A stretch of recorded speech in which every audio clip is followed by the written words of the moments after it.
අද අපේ සාකච්ඡාව කාන්තාවන් අතර බහුලව දක්නට ලැබෙන රෝග තත්ත්වයක් සම්බන්ධයි. සුදයාම vaginal candidiasis ගැන තමයි අද අපි කතා කරන්නේ.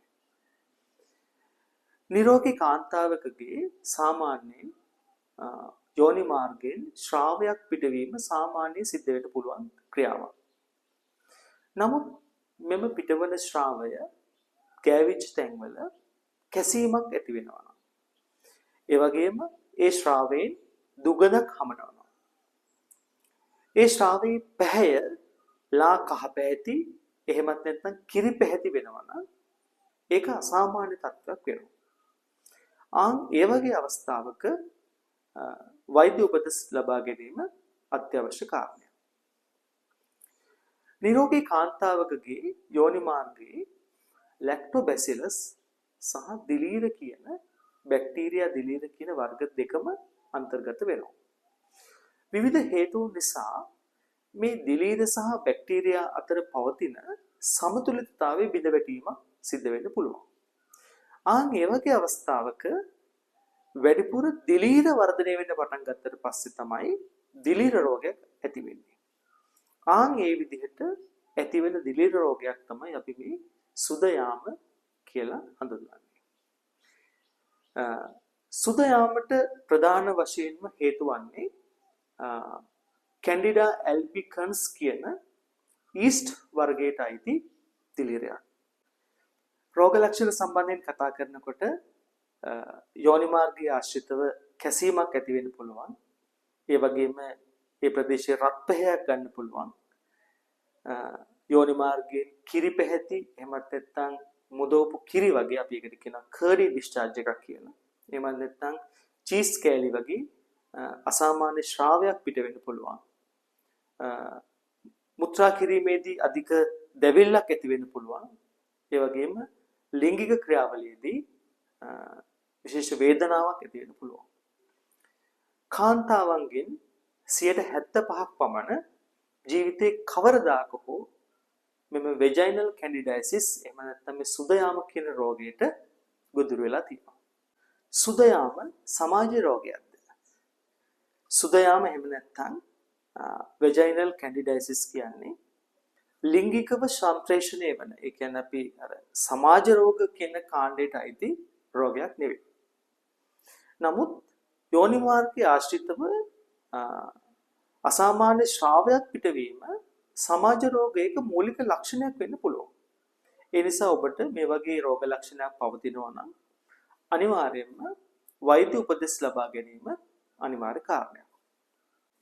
සුදයාම එහෙම නැත්නම් vaginal candidiasis සඳහා බලපාන හේතු සම්බන්ධයෙන් කතා කරනකොට නිතර ලිංගික ක්‍රියාවන් වලදී ඇතිවන සියුම් තුවාල අපි ඒවට කියනවා මයික්‍රෝ කට්ස් කියලා.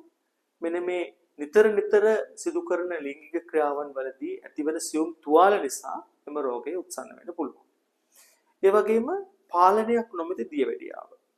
දැන් බොහොමයක් දියවැඩියා රෝගීන්ගේ දියවැඩියා තත්ත්වය පාලනය නොවුණු අවස්ථාවක මෙම රෝගය උත්සන්න වෙන්න පුළුවන්. ඒ වගේම යෝනි මාර්ගයේ ආශ්‍රිතව ඇතිවන එක්සීමා වගේ වෙනත් චර්ම රෝග තත්ත්ව. මෙන්න මේ වෙනත් චර්ම රෝග තත්ත්ව නිසා මෙම රෝගය උත්සන්න වෙන්න පුළුවන්. ඒ වගේම යට ඇඳුම් එහෙම නැත්නම් පළදෙනා යෝනි මාර්ගයේ තදින් ස්පර්ශ වීම නිසා ඇතිවන ආසාත්මිකතා නිසා මෙම රෝගය උත්සන්න වෙන්න පුළුවන්. යට ඇඳුම් සම්බන්ධයෙන් කතා කරනකොට ලංකාව වගේ රටකට වඩා සුදුසු වන්නේ 100% කපු ලා පැහැති එහෙම නැත්නම් සුදු පැහැති යට ඇඳුම්. ඊළඟට හෝමෝන වෙනස් වීම නිසා මෙම රෝගය උත්සන්න වෙන්න පුළුවන්. ඊස්ට්‍රජන් තමයි මේ සඳහා වැඩිපුරම බලපාන්නේ. දැන් කාන්තාවන්ගේ ඔසප් චක්‍රයේ මැද භාගයේ සිට අග භාගයේ දක්වා මෙම රෝගය උත්සන්න වෙන්න පුළුවන්. ඒ වගේම හෝමෝන වැඩි වෙන අවස්ථාවක් තමයි ගර්භණී සමය. ගර්භණී සමයේ ඉන්න කාන්තාවන්ගේ මේ සුදයාම කියන රෝගය අපිට බහුලව දක්නට ලැබෙනවා. ඒ වගේම උපත් පාලන පෙති භාවිතා කරන අයගෙත් මෙම රෝගය උත්සන්න වෙන්න පුළුවන්. ඒ වගේම දීර්ඝ කාලයක් තිස්සේ ලබා ගන්නා ප්‍රබල ප්‍රතිජීවක ඇන්ටිබයොටික්ස් නිසා මෙම රෝගය උත්සන්න වෙන්න පුළුවන්. ඒ වගේම ප්‍රතිශක්තිකරණ පද්ධතිය ඇති වෙන බිඳවැටීම්. අපි දන්නවා HIV එහෙමත් නැත්නම් පිළිකා වගේ තත්ත්ව නිසා මෙම රෝග තත්ත්වය උත්සන්න වෙන්න පුළුවන්.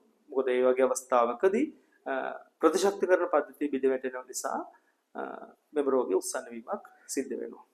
ඒ වගේම අයහපත් සෞඛ්‍ය පුරුදු විශේෂයෙන්ම පිරිසිදුකම මදිවීම නිසා මෙම රෝගය උත්සන්න වෙන්න පුළුවන්. පිරිසිදුකම ගැන කතා කරනකොට දැන් පිරිසිදුකම වැඩි වෙනකොටත් මේක එච්චර සුදුසු දෙයක් නෙවෙයි. දැන් සමහර කාන්තාවෝ ඉන්නවා අපි දන්නවා මේ යෝනි මාර්ගයට අධික ලෙස සබන් පාවිච්චි කරනවා.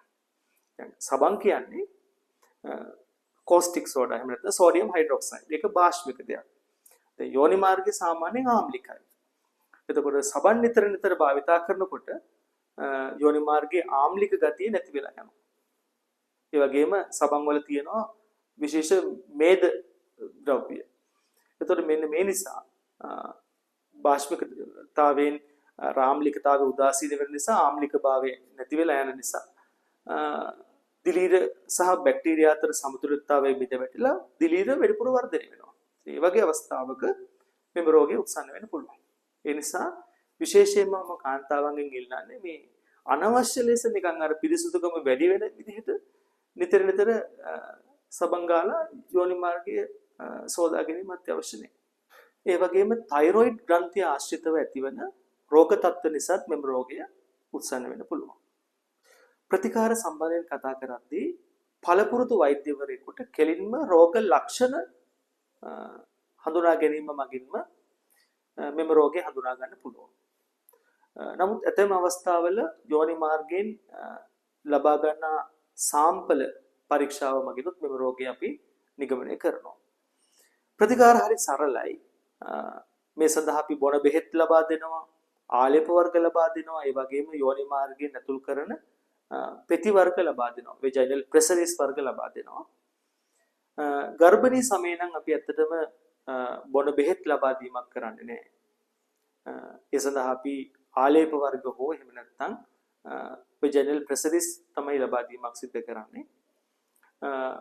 රෝග ලක්ෂණ හරියට හඳුනාගත්තට පස්සේ රෝගය ඇතිවීමට හේතු පාලනය කරගත්තට පස්සේ 100% ප්‍රතිකාර මගින් මෙම රෝගය නිට්ටාවටම සුව කරන්න පුළුවන්. විශේෂයෙන්ම මේ වගේ රෝග ලක්ෂණ පවතිනවා නම් අනවශ්‍ය විදිහට ෆාමසියෙන් බෙහෙත් වර්ග ඉල්ලලා ඒ බෙහෙත් වර්ග ආලේප කරන්න යන්න එපා.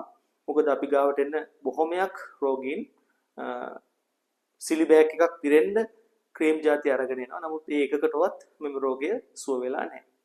ඒ නිසා ඔබට මෙම රෝග තත්ත්වයක් පවතිනවා නම් විශේෂයෙන්ම ලැජ්ජ නොවි. දැන් මෙම රෝගයේ ගොඩක්ම කාලයක් මේ කාන්තාවන් අතර පවතින හේතුවක් තමයි ලැජ්ජාව නිසා සායන සඳහා කාන්තාවෝ වෛද්‍යවරු සඳහා කාන්තාවෝ යොමු වෙන්නේ නැහැ. ඒ නිසා මම විශේෂයෙන් කාන්තාව ඔබගෙන් ඉල්ලා සිටින්නේ මේ වගේ රෝග තත්ත්වයක් පවතිනවා නම් රෝග ලක්ෂණයක් පවතිනවා නම් ඉක්මනින්ම ගිහිල්ලා ප්‍රතිකාර සඳහා යොමු වෙන්න. මොකද මේ රෝගය 100%ක් පාලනය කරන්න පුළුවන්. ඒ වගේම මේ වෙජයිනල් කැන්ඩිඩයිසිස් කියන රෝගය පිරිමින්ට ඇති වෙන්න පුළුවන්. අපි එතකොට ඒක මේ වෙජයිනල් කැන්ඩිඩයිසිස් කියලා කියන්නේ නේ. එතකොට මේ කැන්ඩිඩයිසිස් කියන රෝගය පිරිමින්ට ඇති වෙන්න පුළුවන්. පිරිමින්ට ඇති වෙනකොට විශේෂයෙන්ම ශිෂ්ණය ආශ්‍රිතව සුදු පැහැවීම, ඒ වගේම ශිෂ්ණය ආශ්‍රිතව කැසීමක් ඇතිවීම, මුත්‍රා කිරීමේදී දැවිල්ලක් ඇතිවීම, ඒ වගේම ශිෂ්ණයේ පෙර සමාශ්‍රිතව ඉදිමීමක් අපි ඒකට කියනවා බැලනයිටිස් කියලා. බැලනයිටිස් කියන තත්ත්වය ඇතිවීම සිද්ධ වෙන්න පුළුවන්. නිතර කාන්තාවකට මෙම රෝගය ඇති වෙනවා නම් අපි ගොඩක් වෙලාවට ඇයගේ ලිංගික සහකරු ගෙනල්ලා පරීක්ෂා කරනවා ඔහුටත් මෙම රෝගය පවතිනවද කියලා. නිවැරදි ප්‍රතිකාර මගින් මෙම රෝගය 100% සනීප කරන්න පුළුවන්. ඒ වගේම යෝනි මාර්ගයෙන් පිටවන මේ ශ්‍රාවයේ ගන්ධයක් පවතිනවා නම් ගන්ධයක් සහිතයි නම් ඒ වගේ වෙලාවක අපිට සිද්ධ වෙනවා ඇන්ටිබයොටික් එකක් ප්‍රතිජීවක ඖෂධයක් භාවිතා කරන්න. ප්‍රතිජීවක ඖෂධත් අපිට ගිලින පෙති මාර්ගයෙන් හෝ යෝනි මාර්ගයෙන් ඇතුල් කරන පෙති වශයෙන් ලබා දීමක් කරන්න පුළුවන්. මෙතනදී වැදගත් කාරණයක් තමයි වෛද්‍යවරු වශයෙන් මේක බැක්ටීරියා ආසාදනයක්ද දිලීර ආසාදනයක්ද කියලා වෙන් කර හඳුනා ගැනීමක් සිදු කරන්න. මොකද බැක්ටීරියා ආසාදනයකදී දිලීරනාශක භාවිතා කිරීමෙන් ප්‍රතිඵලයක් ඇති වෙන්නේ නැහැ. දිලීර ආසාදනයකදී බැක්ටීරියා නාශක ඇන්ටිබයොටික් එකක් භාවිතා කිරීමෙන් වැඩක් වෙන්නේ නැහැ. ඒ නිසා මේ වර්ග දෙක වෙන් කර හඳුනා ගැනීමත් වෛද්‍යවරු වශයෙන් වැදගත් කාරණයක්. තවත් දවසක මෙවැනිම වැඩසටහනකින් හමු වනතුරු අදට සමුගන්නවා. සියලු දෙනාටම සුබ දවසක්.